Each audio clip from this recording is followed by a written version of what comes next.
හරි. අද අපි සාකච්ඡා කරන්න යන්නේ ප්‍රවේණි විද්‍යාවට අයිති මෙන්ඩලිය නොවන ප්‍රවේණියේ වැදගත් මාතෘකාවක් ගැනයි. මේක මෙන්ඩලිය නොවන ප්‍රවේණියට අයිති වෙන්නේ කොහොමද කියන එක තමයි මම මුලින්ම පැහැදිලි කරන්න යන්නේ. මේකෙදී මේ ප්‍රවේණියට අදාළව විභාග ප්‍රශ්නවලදී බහුවර්ණ ප්‍රශ්න ගොඩාක් අහලා තියෙනවා. ඒක නිසා පුළුවන් නම් උත්සාහ කරන්න මේ ප්‍රවේණියට අදාළව සිද්ධාන්ත පිළිබඳව අවබෝධය තව වැඩි කරගන්න. එතකොට ඕගොල්ලන්ට පුළුවනි මේකෙන් අහන හැම ප්‍රශ්නයකම වගේ පිළිතුරු සපයන්න. මෙතනදී ඔයගොල්ලන්ට පැහැදිලිව පේනවා අපි මේ කතා කරන්න යන්නේ මැස්සෝ දෙන්නෙක් ඉන්න ප්‍රවේණියක් ගැන. එහෙනම් අද අපි මාතෘකාව තමයි ප්‍රතිබද්ධය කියලා කියන්නේ. එහෙනම් ප්‍රතිබද්ධය ගැන කියන්න ඉස්සෙල්ලා මම ඔයගොල්ලන්ට සාමාන්‍ය මෙන්ඩලීය ද්විඅංග ප්‍රවේණියට අනුව මේ ලක්ෂණය ප්‍රවේණිගත වුණොත් අපිට ලැබෙන ප්‍රතිඵල මොනවාද? මේක ප්‍රතිබද්ධයෙන් ප්‍රවේණිගත වුණොත් ලැබෙන ප්‍රතිඵල මොනවද කියන එක පැහැදිලි කරන්න. හරි. දැන් ඔයාලට මෙතන පේනවා ඇති මැස්සෝ දෙන්නෙක් ඉන්නවා. මේකේ එක්කෙනෙක් නුමුහුම් පෙළ අලු පැහැති දිග පියාපත් තියෙන මැස්සෙක්, අනිත් එක්කෙනා නුමුහුම් පෙළ කළු පැහැති කෙටි පියාපත් තියෙන මැස්සෙක්. මෙතනදී ලක්ෂණ දෙකක් තියෙනවා. පළවෙනි එකේ නුමුහුම් පෙළ අලු පැහැති කියන එක තමයි කැපිටල් G කියලා කියන්නේ. දිග පියාපත් කියන එක කැපිටල් N. නුමුහුම් පෙළ නිසා එකම જાති අකුරු තමයි තියෙන්නේ. එහා පැත්ත ගත්තොත් එහෙම එහා පැත්තේ ඉන්නේ කළු පැහැති නුමුහුම් පෙළ කෙටි පියාපත් තියෙන මැස්සෙක්. කළු පාට කියන එක සිම්පල් G. නුමුහුම් පෙළ නිසා සිම්පල් අකුරු දෙකයි. අනිත් එක තමයි කෙටි පියාපත් නිසා සිම්පල් N අකුරු දෙකයි. නුමුහුම් පෙළ නිසා. හරි.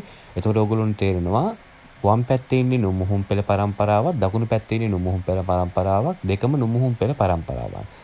එතකොට වම් පැත්තේ තියෙන එකේ අලු පාටට අදාළ ලක්ෂණ දෙක ගැන ගත්තොත් එහෙම සාධක දෙක සලකපුවාම මේ සාධක දෙකේ සාධක යුක්ත වීම පිළිබඳ නියමයට අනුව සාධක දෙකකින් එකයි ජන්මානු වලට එන්නේ. ඔතනින් කෝක ජන්මානු වලට ආවත් එන්නේ කැපිටල් G. ඊළඟ එකෙන් එන්නේ එක් සාධකයයි ජන්මානු වලට. එහෙනම් එතනින් කෝක ආවත් එන්නේ කැපිටල් N. ඒ අනුව හැදෙන ජන්මානු තමයි කැපිටල් G සහ කැපිටල් N කියලා කියන්නේ. ඊළඟට නුමුහුම් පෙළ කළු පැහැති කෙටි පියාපත් තියෙන මැස්සන්ගේ කළු පැහැයට අදාළ සිම්පල් G අකුරු දෙකෙන් ජන්මානු වලට එන්නේ එකයි සාධක වියුක්ත වීම පිළිබඳ නියමයට අනුව. එනම් කිසියම් ලක්ෂණයකට අදාළ සාධක දෙකෙන් එක් සාධකයක් තමයි ජන්මානු වලට එන්නේ. සාධක දෙක එකිනෙකින් වියුක්ත වෙලා එක් සාධකයක් ජන්මානු වලට එනවා. ඒ අනුව කළු පාට අදාළව සිම්පල් G එනවා. කෙටි පියාපත් වලට අදාළව සිම්පල් N අකුරු දෙකකින් එකක් වෙන සිම්පල් N අකුරක් එනවා. ඒ අනුව හැදෙන ජන්මානු වර්ග ලෙස සිම්පල් G සහ සිම්පල් N කියන ජන්මානු තමයි හැදෙන්නේ.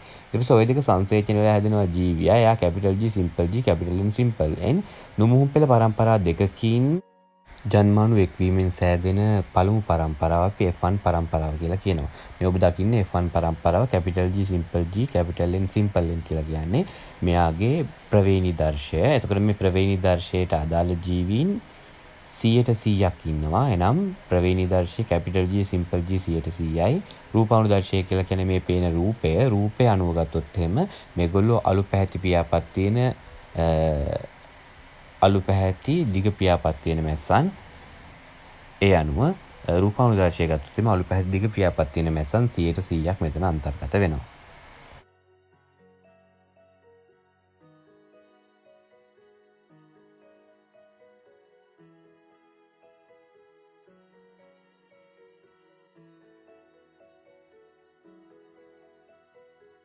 දැන් අපි මේ F1 පරම්පරාවේ ලැබුණු ප්‍රජනිතයේ ජීවීන්ව පරීක්ෂා මොහොමකට භාජනය කරලා බලමු. මෙතනදී F1 පරම්පරාවෙන් ලැබුණු දොහිතෘ ප්‍රජනිතයේ capital G simple G capital N simple N මෙයාව පරීක්ෂා මොහොමකට භාජනය කරනවා කියලා කියන්නේ මෙම ලක්ෂණ දෙකම සම්බන්ධයෙන් ද්විත්ව නිරින ජීවියා සමග මොහොමකරණය කරනවා කියන එක. එතකොට පළවෙනි ලක්ෂණය වන කැපිටල් G සිම්පල් G එකට අදාළ ද්විත්ව නිරින ජීවියා කියන්නේ සිම්පල් G සිම්පල් G. ඊළඟ කැපිටල් N සිම්පල් N වලට අදාළ ද්විත්ව නිරින ජීවියා කියලා කියන්නේ සිම්පල් N සිම්පල් N. එනම් මෙම ලක්ෂණ දෙකම සම්බන්ධයෙන් ද්විත්වනින ජීවියා කියලා කියන්නේ simple G simple G simple N simple N. එයත් එක්ක තමයි දැන් අපි මොහොමකරණය කරන්න යන්නේ. ඒ අනුව ගත්තොත් එහෙම වම් පැත්තේ තියෙන F1 පරම්පරාවෙන් අපිට ලැබුණු ප්‍රජනිතේ මෙතනදී දැන් අපි F1 ප්‍රජනිතේ එහෙම නැත්නම් F1 පරම්පරාවෙන් ලැබුණු ජනක ජීවියාව පරීක්ෂා මොහොමකට භාජනය කරන්න යද්දී එයාගෙන් ජන්මානු හැදෙන ආකාරය පිළිබඳව අවබෝධ කරගන්න ඕන. ඔයගොල්ලෝ දන්නවා ජන්මානු හැදෙද්දී අපි සාමාන්‍යයෙන් කතා කරන මෙන්ඩලිය ප්‍රවේණියට අනුව සාධක වියුක්ත වීම පිළිබඳ නියමයට අමතරව ස්වාධීන සංරචනය පිළිබඳ නියමය කියලා. එකකින් කියවෙන්නේ කිසියම් ලක්ෂණයකට අදාළ ඕනෑම ඇලීලයකට ඊට ස්වාධීන වෙනත් පතයක තියෙන ඕනෑම ඇලීලයක් එක්ව ජන්මානුවලට ගමන් කළ හැකි බව. එතකොට කැපිටල් G ට පුළුවනි කැපිටල් N එක එකතු වෙලා ජන්මානුවලට යන්න. කැපිටල් G ට පුළුවනි සිම්පල් N එක එකතු වෙලා ජන්මානුවලට යන්න. එහෙම ගියොත් එහෙම හැදෙන්නේ capital G simple N. Simple G ට පුළුවනි කැපිටල් N එක එකතු වෙලා ජන්මානුවලට යන්න. එහෙම ගියොත් හැදෙන්නේ සිම්පල් G කැපිටල් N. ඊට අමතරව සිම්පල් G ට පුළුවනි සිම්පල් N එක එකතු වෙලා ජන්මානුවලට යන්න. එහෙම හැදුනොත් හැදෙන්නේ සිම්පල් G සිම්පල් N කියන ජන්මානුවක්. හරි. එනේ මේ විදිහට එකිනෙකට වෙනස් ජන්මානු වර්ග 4ක් හදන්න පුළුවන්. ඒ හදන්න පුළුවන් වෙන්නේ එකිනෙකට වෙනස් ස්වාධීන පතයන් වල තියෙන ජානවල වූ ඇලීලවල සිදුවන ස්වාධීන සංරචනය කියන ක්‍රියාවලිය මගින්.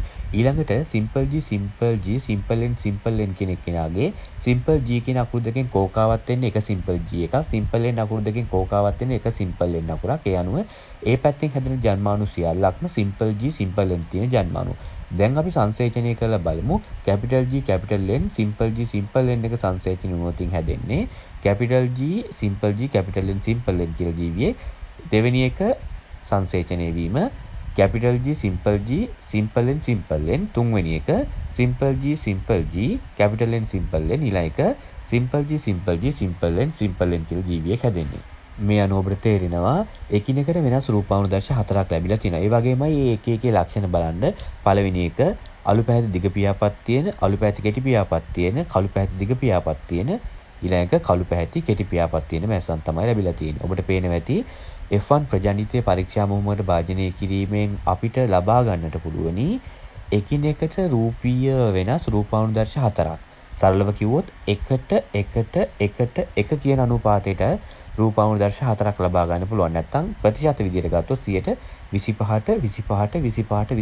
කියලා ප්‍රතිශත විදියට ගත්තොත් එහෙම සමාන ප්‍රතිශත වලින් යුක්ත ප්‍රජානිතයක් අපිට මේ හරහා ලබා ගන්නට පුළුවන්. එතකොට ඔයගොල්ලන් තේරෙනවා ස්වාධීනව සංරචනය වෙමින් මෙන්ඩලීය ආකාරයට ප්‍රවේණීගත වෙනවා නම් මේක මේ හරහා එකිනෙකට වෙනස් ලක්ෂණ මිශ්‍ර වූ ප්‍රජානිතයන් දෙදෙනෙක් සහ වර්ග දෙකක් සහ දෙමෝපිය ලක්ෂණ තියෙන ප්‍රජානිතයන් වර්ග දෙකක් ලැබෙන අතර එතකොට රූපානුදර්ශ කාණ්ඩයන් 4ක් ලබා ගැනීමේ හැකියාව තියෙනවා. ඒ ඉතින් එහෙම වුණොත්නේ. නමුත් මෙතන තියෙන ප්‍රශ්නේ තමයි මේ මැස්සන්ගේ මේ ජාන දෙක තියෙන්නේ එකම වර්ණ දේහයේ උඩින් සහ යටින්. ඒ කියන්නේ ජාන දෙකම එකිනෙකට ප්‍රතිබද්ධ වෙලායි තියෙන්නේ. මේ හැමේ වර්ණයට අදාළ ජානය සහ ඊට පස්සේ මේ පියාපත්වල වර්ණයට අදාළ ජානය ඔබට පේනවා පළවෙනි ජානය ඉස්සරහින් දෙවෙනි ජානය පිටුපස්සෙන් තියෙන්නේ. ඒ ජාන දෙක තියෙන්නේ එකම වර්ණ දේහයේ උඩින් සහ යටින්. මේ විදිහට වර්ණ දේහ ජෝඩු දෙකක වෙන වෙනම තිබ්බොත් මෙන්ඩලීය ක්‍රමයට ප්‍රවේණීගත වෙනවා ස්වාධීන සංරචනය වෙලා. නමුත් ප්‍රශ්නේ තියෙන ඔබට පේනවා මේ G අකුරු සහ N අකුරු තියෙන්නේ එකම වර්ණ දේහයේ. එකම වර්ණ දේහයේ තියෙන නිසා G යන පැත්තටම මේ කැපිටල් N උත් යන්න ඕනේ. සිම්පල් G යන පැත්තටම සිම්පල් N උත් යන්න ඕනේ. මේ මෙන්ඩලීය ක්‍රමයට ප්‍රවේණීගත වෙනවා නම් මේ ලක්ෂණ වෙන වෙනම පිහිටලා තියෙන්නේ. ඔන්න බලන්න දැන් ඔයගොල්ලන්ට පේනවා වෙන වෙනම වර්ණ දේහ ජෝඩු දෙකක. පළවෙනි ලක්ෂණය එක ජෝඩුවක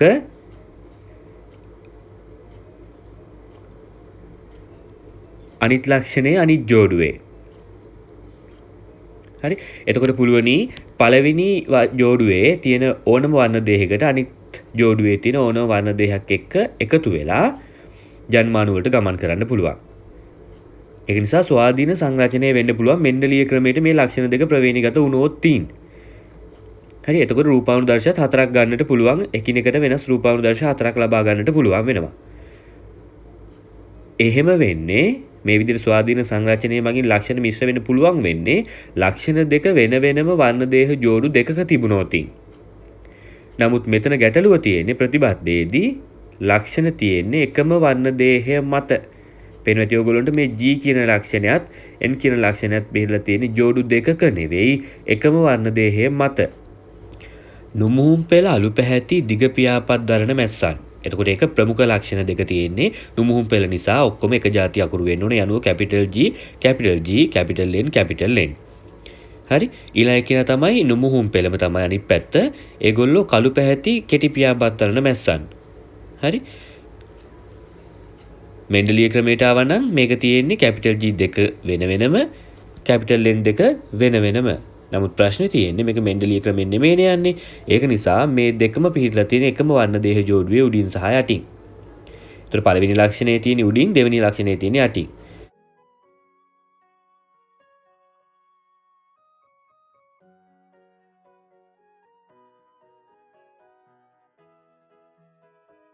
දැන් අපි බැලුවොත් එමේ ජන්මානුජරණයේදී වර්ණ දේහ දෙක එකිනෙකින් වෙන් වෙලා ජන්මානු වලට යන්නේ ওই දෙකෙන් එකයිනේ.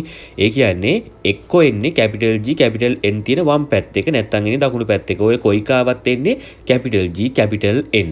කැපිටල් G යන්නේ කොහෙද?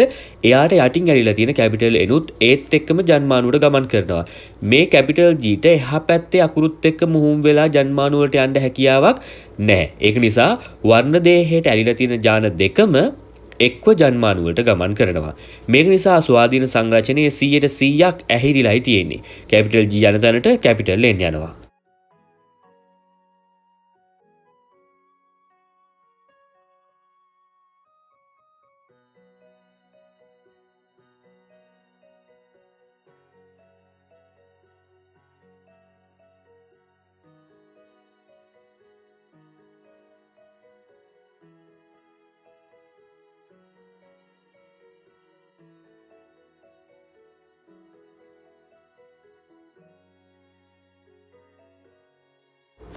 ස්වාධීනව සංරචනය වුණා නම් ලක්ෂණ මිශ්‍ර වෙනවානේ. ඔබට පේනවා ඇති වර්ණ දේහ ජෝඩු දෙකක මෙම ලක්ෂණ දෙක වෙන වෙනම තිබුණා නම් ලක්ෂණ මිශ්‍ර වෙලා කැපිටල් G ට එහා පැත්තේ කැපිටල් N අකුරු දෙකකින් ඕන එක්කෙනෙක් එක යන්න පුළුවන්. මෙතනදී එහෙම යන්න බෑ. මෙතනදී කැපිටල් G ට යන්න වෙන්නේ එයාට ඇලිලා තියෙන කැපිටල් N එක විතරයි. එතකොට ස්වාධීන සංරචනය සම්පූර්ණයෙන් අහෝසි කළා දාලායි තියෙන්නේ. එනම් ස්වාධීන සංරචනය මගින් තමයි ප්‍රවේණික විවිධත්වයට බලපාන්නේ. නැත්නම් අපි කියනවා පරිණාමය සඳහා බලපාන ප්‍රධාන ක්‍රියාවලිය ස්වාධීන සංරචනය කියලා. ඒතර මේ ක්‍රියාවලිය හරහා ප්‍රතිබද්ධය හරහා පරිණාමයට හේතු වන ස්වාධීන සංරචනය සම්පූර්ණයෙන් යන හිටිනවා.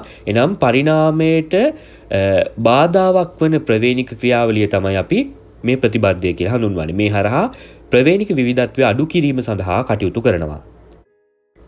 එතකොට ඔබට පේනවා මේ ප්‍රතිබද්ධ ජාන දෙක පිහිටලා තියෙන ආකාරය ඉහළින් සහ පහළින් තමයි පිහිටලා තියෙන්නේ. එතකොට ජාන ප්‍රතිබද්ධය නිසා වර්ණ දේහවල ස්වාධීනව සංරචනය වීම නැත්නම් ස්වාධීනව ජන්මානු වලට ගමන් කිරීමට වර්ණ දේහ සතු හැකියාව මෙතනදී අහුරලා තියෙනවා.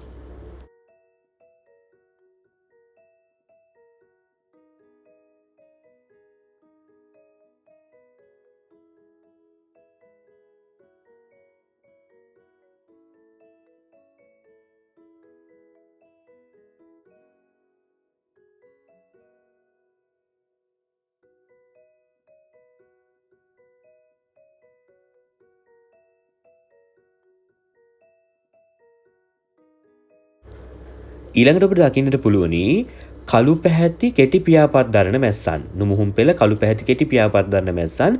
ඒගොල්ලොත් අපි ලියද්දි simple G simple G simple N කියලා ලිව්වට වර්ණ දේහවල ජාන පීඨන ආකාරය බලපුව ඔයගොල්ලොන් තේරෙනවා. එකම වර්ණ දේහයේ උඩින් සහ යටින් තමයි වර්ණ දේහවල ජාන පීඨලා තියෙන්නේ. එනම් G සහ N එකට බැඳිලායි තියෙන්නේ. එතකොට පළමු වර්ණ දේහය යන්නේ කොහෙටද? G සහ N දෙකම යනවා. ඊළඟ වර්ණ දේහය යන්නේ කොහෙටද? G සහ N දෙකම යනවා. ඉතින් කොයිකාවත් එන්නේ simple G සහ simple N ජන්මානු වලට ඇවිල්ලා දැන් ඔන්න ජන්මානු සංසේචනය වෙලා පළමු ප්‍රජානිතේ නිර්මාණය වෙනවා. ඔයගොල්ලන්ට පේනවා නුමුහුම් පරම්පරාවල් දෙකක් මුහුම්කරණය කරලා ලබා ගන්නා පළවෙනි පරම්පරාව නිසා මේකට අපිට පළමු පරම්පරාව එහෙම නැත්නම් F1 පරම්පරාව කියලා කියන්නට පුළුවන්. එතකොට මේ F1 පරම්පරාවේ රූපානුදර්ශය දිහා හොඳට බලන්න කැපිටල් G තියෙන නිසා ඒගොල්ලෝ අලු පාටයි, කැපිටල් N තියෙන නිසා ඒගොල්ලෝ දිග පියාපත් දරන මැස්සන්.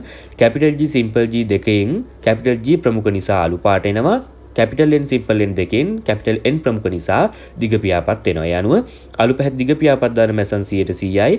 Capital G simple G capital N simple N කියන ප්‍රවේණි දර්ශය වෙන්නේ 100%යි. දැන් ඔයගොල්ලෝ බැලුවොත් එහෙනම් ඔයගොල්ලන්ට පේනවා මෙන්ඩලීය ප්‍රවේණියේ F1 පරම්පරාවේ ලැබිලා තියෙනෙත් ඒකමයි. අලු පාට දිග පියාපත් 100%යි. Capital G simple G capital N simple N 100%යි. මෙතනත් ලැබෙන්නේ ඒකමමයි. අලු පාට දිග පියාපත් තියෙන මැස්සන් 100%යි. Capital G simple G capital N simple N 100%යි.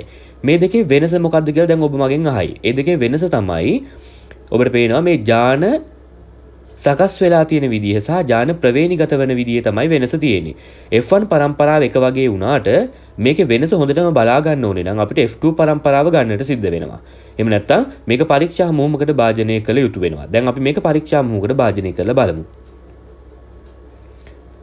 මේක පරීක්ෂා මුහුමකට භාජනය කරොත් එහෙම මෙන්ඩලී ආකාරයට පරීක්ෂා මුහුමකට භාජනය කරොත් එහෙම රූපානුදර්ශ 4ක් ලැබුණා. දැන් අපි බලමු ප්‍රතිබද්ධ වෙලා තියෙන එක පරීක්ෂා මුහුමකට භාජනය කරපුවහම මොකද වෙන්නේ කියලා. මේ තියෙන F1 ප්‍රජානිතය ඔයගොල්ලන්ට පේන්නේ වම් පැත්තෙන් F1 ප්‍රජානිතය එයාව එම ලක්ෂණ දෙකම සම්බන්ධයෙන් ද්විත්ව නිලීන ජීවියා වෙන simple G simple n එක මුහුම්කරණය කරන්නයි යන්නේ. ඒතර ඔයගොල්ලෝ දන්නවා F1 ප්‍රජානිතයේ තියෙන ලක්ෂණ දෙකට අදාළ වර්ණ දේහ දෙක මැදින් වෙන් වෙලා ජන්මානුවට එක බැගින් ගමන් කරනවා.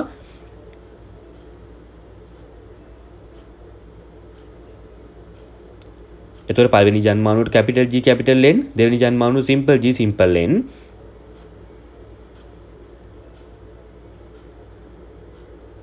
එයා සංසේචනය වෙන්නේ එහා පැත්තෙන් ලැබෙන ද්විත්ව නිලීන ජීවියාගේ simple G simple N කියන ජන්මානුව. එයා කොහොම හැදුවත් හදන්නේ simple G simple N. එතකොට එක ජන්මානු වර්ගයයි හැදෙන්නේ. එතකොට ඒ දෙක සංසේචනය වීම තමයි පෙන්වන්නේ.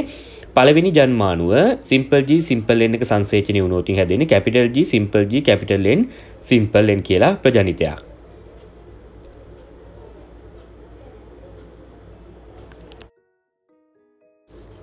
දෙවන ජන්මානුව simple G simple n එක මුහුම් කරන්නේ වුණාට පස්සේ ලැබෙන්නේ capital G simple G capital N simple n කියලා ප්‍රජානිතයක්. ඒ අනුව ඔබට පේනවා රූපානුදර්ශය දෙක ගත්තොත් එහෙම capital G simple G capital N simple N simple G simple G simple N simple N පළවෙනි එක්කිනා අලු පැහැති දිග පියාපත් දරන මැස්සන් දෙවෙනි එක්කිනා කළු පැහැති කෙටි පියාපත් දරන මැස්සන් ඔබට පේනවා ඇති රූපානුදර්ශ අනුපාතය 1ට 1යි එහෙම නැත්නම් 150ට 50යි ප්‍රවේණිදර්ශ අනුපාතයත් 1ට 1යි එහෙම නැත්නම් 150ට 50යි බලන්න කලින් අපිට ලැබුණේ පරීක්ෂා මුහුම මගින් එකිනෙකට වෙනස් රූපානුදර්ශයන් 4ක් දැන් අපිට ලැබෙන්නේ රූපානුදර්ශ 2යි පේනවද රූපානුදර්ශ සංඛ්‍යාව අඩු වෙලා තියෙන විදිහ එනම් ප්‍රතිබද්ධයේදී ලක්ෂණ මිශ්‍ර වීම අම කරනවා කියලා කිව්වනේ. ඔන්න ඔබට පේනවා ඇති මේ ලැබිලා තියෙන ප්‍රජානිතයන් දෙන්නම දෙමෝපිය ලක්ෂණ දරන ප්‍රජානිතයන්. අලුපාට දිග පියාපත් දරන නුමුහුම් පෙළ මැස්සෙන්නේ අපි ගත්තේ. ඒක මෙතෙන්ට ඇවිල්ලා තියෙනවා. කළුපාට කෙටි පියාපත් දරන නුමුහුම් පෙළ මැස්සෙක් අපි ගත්තානේ. ඒක මෙතෙන්ට ඇවිල්ලා තියෙනවා. ඒ හැර ලක්ෂණ මිශ්‍ර වීමක් මෙතන දකින්න හම්බෙන්නේ නැහැ. එනම් ප්‍රතිබද්ධයේදී ලක්ෂණ මුහුම් වීමක් එහෙම නැත්නම් මිශ්‍ර වීමක් සිද්ධ වෙන්නේ නැහැ. ඒ කියන්නේ සාමාන්‍යයෙන් සිද්ධ වෙන්නේ නැහැ. ඒකට හේතුව ප්‍රතිබද්ධයෙන් මගින් ස්වාධීන සංරචනය අවහිර කරනවා.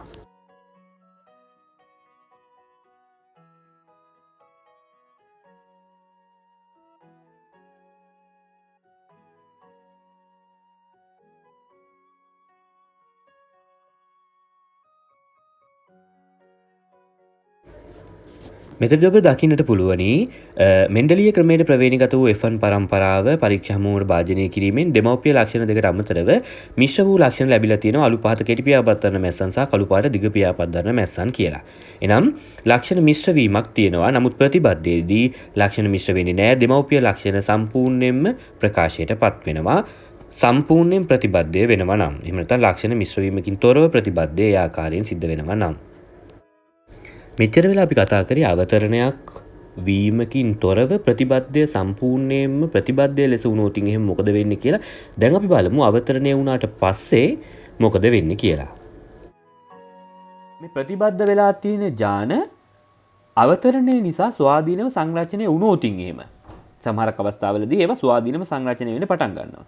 එහෙම වුණොත් එහෙම ලක්ෂණ පොඩ්ඩක් මිශ්‍ර වෙන්න පුළුවන්. මම ඔයගොල්ලන්ට කිව්වේ උදාහරණයක් විදියට දැන් මෙන්න මෙයාව ගමුකෝ. F1 ප්‍රජානිතය මේ F1 ප්‍රජානිතය තමයි මම මෙතන ගත්තේ. හරි. F1 ප්‍රජානිතය තමයි ගත්තේ. හරි. ඔන්න F1 ප්‍රජානිතය. හරි. එතකොට ඔයගොල්ලෝ තේරෙනවා මෙයා capital G capital N තියෙන එකේ අනිත් පැත්තෙන් simple G simple N තියෙන එකේ. හරි. එතකොට මෙයාගේ ජන්මානු හැදෙද්දී ඔයගොල්ලෝ දන්නවා ඌණ විභාජනයේදී අවතරණය වෙලා වර්ණ දේහාංශ එක මත එක අතිපිහිත වෙනවනේ. හරි. අවතරණය වීම සඳහා වර්ණ දේහාංශ එක මත එක අතිපිහිත වෙනවා. අතිපිහිත වීමේ ප්‍රතිඵලයක් විදිහට මේ විදුරව තියෙන කොටස් ටික කැඩිලා හුවමාරු වෙලා සම්බන්ධ වෙනවා. හරි. සම්බන්ධ වුණාට පස්සේ ඒගොල්ලෝ ගැලවිලා ගියාට පස්සේ මෙන්න මේ වගේ තමයි ලැබෙන්නේ. හරි. එතකොට ඔයගොල්ලොන්ට තේරෙනවා මේ පැත්ත එක ගත්තොත් එහෙම ඒකේ ලක්ෂණ මිශ්‍ර වීමක් නැහැ. මේ පැත්තේ කැලල ගත්තොත් එහෙම ඒකේ ලක්ෂණ මිශ්‍ර වීමක් නැහැ. නමුත් මේ මැද දෙක ගත්තොත් එහෙම ඔයගොල්ලොන්ට පේනවා මේ මැද තියෙන වර්ණ දේහ දෙකේ ලක්ෂණ මොනවා වෙලා තියෙනවද? මිශ්‍ර වෙලා තියෙනවා. එතකොට මේ විදිහට මැද තියෙන ලක්ෂණවල නැත්නම් මැද තියෙන වර්ණ දේහවල ලක්ෂණ මිශ්‍ර වීම මගින් මිශ්‍ර වූ ලක්ෂණ තියෙන ප්‍රජානිතයන් ලැබෙන්නට පුළුවන්. එහෙම නැත්නම් අපි කියනවා රූපානුදර්ශ අඩු සංඛ්‍යාවක් ලක්ෂණ මිශ්‍ර වීම නිරූපණය කරන්නට පුළුවන්. අපි ඔකට කියනවා ප්‍රතිසංයෝජිත ජනිතයින් කියලා. එතකොට බැරි වෙලා හරි මේක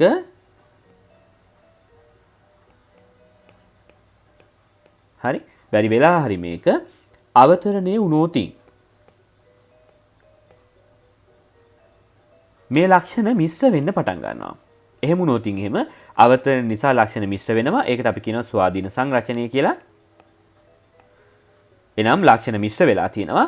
අවතරණය වීම හේතුවෙන් ලක්ෂණ මිශ්‍ර වෙන්න පටන් ගත්තොත් එහෙම ඒක හේතු කොටගෙන ජනක දෙමව්පියන්ට වඩා වෙනස් ලක්ෂණ මිශ්‍ර වූ ප්‍රජනිතයන් ඉතා සුළු ප්‍රමාණයක් ලැබෙන්න පුළුවන්. දැන් ඔයගොල්ලෝ මයින් අහයි මේ සුළු ප්‍රමාණයක් හම්බෙන්නේ කොහොමද කියලා. ඒකට හේතුව තමයි ළමයි අවතරණය ගත්තොත් එහෙම අවතරණය වෙලා ලක්ෂණ මිශ්‍ර වෙන එක හැමෝගෙම හැම සෛලයකම සමානව වෙන්නේ නැහැ. මේක වෙන්නේ ඉතා අඩු ප්‍රතිශතයකින් තමයි මේක වෙන්නේ. හරි. එතකොට ලක්ෂණ මිශ්‍ර වුණොත් එහෙම මේ මිශ්‍ර වෙන ලක්ෂණ එන්නේ ඉතා අඩු ප්‍රතිශතයකින්. මේක නිසා ලක්ෂණ මිශ්‍ර වීම මගින් නිර්මාණය වෙන මිශ්‍ර වූ ප්‍රජනිතයන් ලැබෙන්නේ ඉතා අඩු ප්‍රතිශතයකින්. ඒ අනුව ගත්තොත් එහෙම මේ මැස්සන්ගේ ගහනේ දෙමව්පිය ලක්ෂණ තියෙන මැස්සන් 90ක් විතර ඉද්දී ලක්ෂණ මිශ්‍ර වූ මැස්සන් 10ක් වගේ ප්‍රමාණයක් තමයි ලැබෙන්නේ. ඒ අනුව ඔයගොල්ලෝ තේරෙනවා දැනටත් වැඩිපුර ලැබිලා තියෙන්නේ කවුද? දෙමව්පිය ලක්ෂණ තියෙන මැස්සන් තමයි වැඩිපුර ලැබෙන්නේ. හරි. එතකොට මේ ප්‍රතිබද්ධයේ කැපී පෙනෙන ලක්ෂණයක් තමයි මේ ප්‍රතිබද්ධයේ ලක්ෂණ මිශ්‍ර වීමක් වෙන්නේ නැතුව කොහොම පිටින්ම සම්පූර්ණයෙන්ම දෙමව්පිය ලක්ෂණ විතරක් ලැබෙන අවස්ථාවක් එන්නත් පුළුවන්. ඊට සුළු ප්‍රමාණයකින් ලක්ෂණ මිශ්‍ර වෙලා මිශ්‍ර වූ ලක්ෂණ තියෙන ප්‍රජනිතයන් ඊට සුළු අනුපාතයක් ලැබීමේ හැකියාවකුත් තියෙනවා. හරි. මෙන්න මේ අවස්ථාවට අපි කියනවා ජාන ප්‍රතිබද්ධයේදී සිදුවන අවස්ථානුකූල කැඩී යාම කියලා. හරි. ඒ කියන්නේ ජාන ප්‍රතිබද්ධයේදී සිදුවන මේ ලක්ෂණ මිශ්‍ර වූ ප්‍රජනිතයන් සුළු ප්‍රමාණයක් නැත්නම් සුළු ප්‍රතිශතයක් ලැබීමේ හැකියාවට අපි කියනවා ජාන ප්‍රතිබද්ධයේදී සිදුවන අවස්ථානුකූල කැඩී යාම කියලා. හරි. ඒ අනුව ඔයගොල්ලන්ට අද ප්‍රතිබද්ධය කියන කෑල්ල මම පැහැදිලි කරන්න උත්සාහ කරේ. ඒතකොට ඔයගොල්ලන්ට තේරෙනවා ඇති මේ ප්‍රතිබද්ධය මගින් කොහොමද ලක්ෂණ ප්‍රවේණීගත වෙන්නේ කියලා.